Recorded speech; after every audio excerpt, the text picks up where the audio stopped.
Hello, pick pickers and sheep punchers. This is JuryDutySummons, and welcome back to my How to Play TerraFirmaCraft series. In this episode, we're going to talk about some of the early food gathering. You'll notice that your food bar by now is probably going low. What is your food bar? Well, I probably should have explained that first, but the bar on your left, the red bar, is traditionally your health. So that's something you probably guessed. The right bar, where your in regular Minecraft your food bar would be, is now 2 bars. The green on top is food. The blue on the bottom is your thirst. So in order to drink, all you have to do is jump in the water. And then you'll take a drink. Disgusting squid. Okay. Well, what about food? Well, the sheep don't have any food for you, so let's move along. Early on, I'm not going to get into agriculture just yet, or animal breeding. Those are more advanced topics we'll discuss at a later time. For now, you're going to need food in a hurry. You're going to need immediate food. Oh, look at that.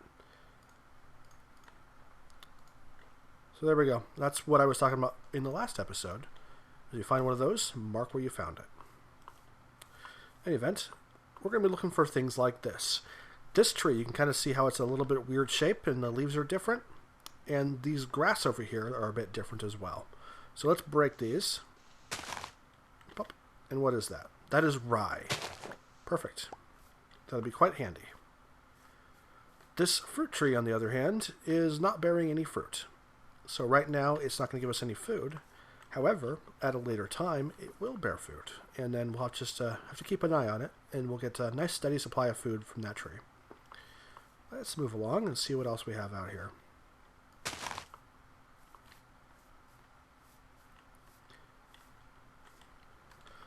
So look what I found.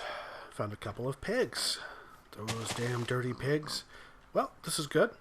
We're going to keep... we're going to take a look at them. If you right-click on an animal, it tells you what gender it is. In order to have a breeding pair, you need to have one of each gender.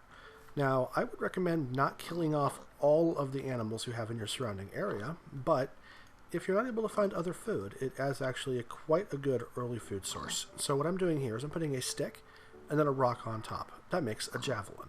So I'm going to make 3 of those. These are really quite handy for self-defense and for slaying pigs.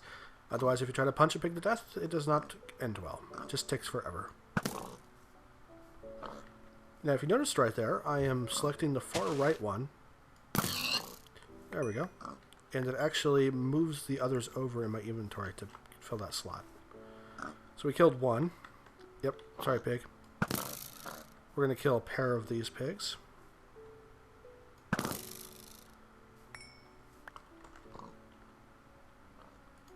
There we go. Exactly what we needed. Oh. And that gives us some pork chops. Okay. So back to the house. Alright, here we go. So back to the house. Let's see how our fire is doing. It's basically dead. Okay. That's easy enough to fix. So what we're going to do is we're going to throw a few logs in there. We're going to grab our fire starter that we made last time. We're going to relight the fire. And there we go. It's burning the wood. And the way we're going to... We can't eat these pork chops raw, unfortunately, but we can cook them. So we're going to put one up there in the campfire. It's going to sit there, and you can see the temperature if you hover your mouse over it. And it's just going to warm, and get hot, and then eventually be cooked. So there we go. Cook, you pork chop, cook! So there we go. Cook pork chop.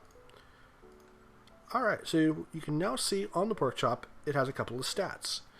It tells you how the size it is, and it tells you how filling it is. How filling is related to how much of your food bar it actually fills. So we're going to right-click on that. And there you go. Food. Now, I'm going to keep cooking these, and I'm going to cook quite a few of them, so this is probably going to take just a little while.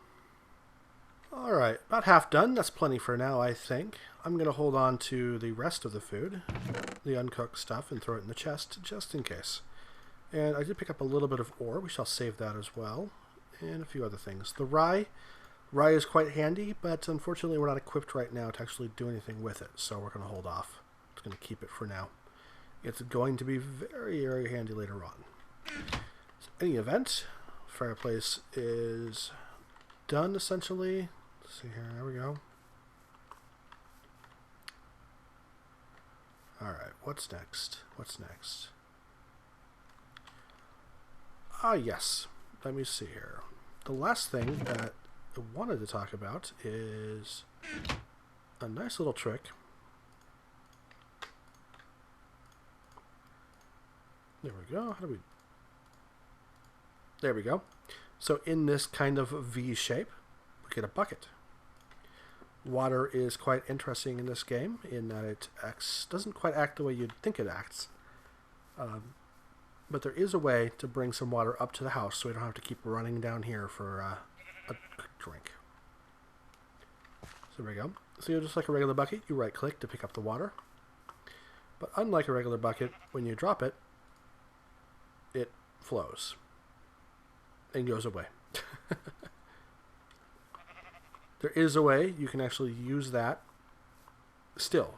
It's not quite useless, although you're not getting a water source. You're getting something just a little bit more finite. So we're going to go into the house here, and we're going to pick a spot. This is probably a good spot, I guess. Dig a little hole. Ta-da! Now we have a water source inside the house, so we are in really good shape. Alright, so take care of early water and food.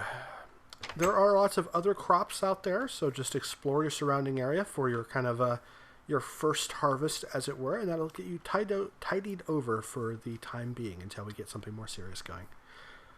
All right, talk to y'all later. Have a great day, everybody.